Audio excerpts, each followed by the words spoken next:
Social మీడియాలో choreographer Johnny master సంచలనం సృష్టించాడు. అసిస్టెంట్ కొరియోగ్రాఫర్ తనపై పెట్టిన కేసు ఇండస్ట్రీ వర్గాలను కుదిపేసింది. చాలామంది ఈ విషయంపై స్పందించారు. అయినా జానీ మాత్రం తాను ఏ తప్పు చేయలేదని నమ్మకంగా చెప్తూనే ఉన్నాడు. ఇలా ఈ కేసులో రోజుకు ఒక కొత్త విషయం బయటపడుతూనే ఉంది. అలాగే కొన్ని ఆడియో క్లిప్స్ కూడా లీక్ అయ్యాయి.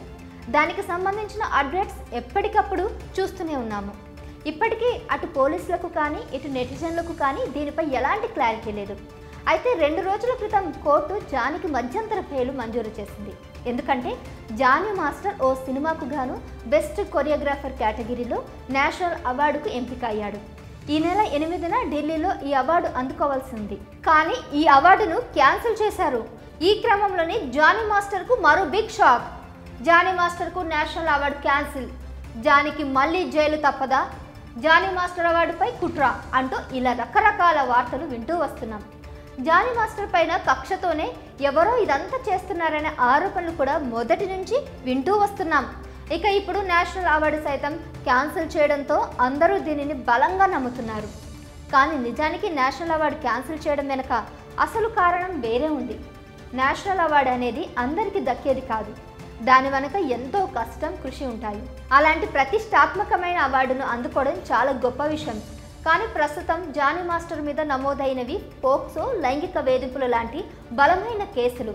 ఇవి అంత ఈజీగా తీసిపడేసేది కాదు.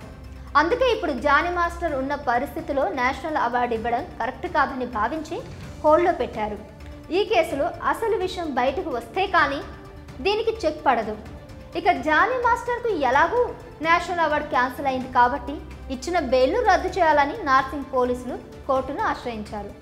దీనిని బట్టి చూస్తే జానీ మాస్టర్ మళ్ళీ జైలుకు వెళ్లే అవకాశం ఉంది.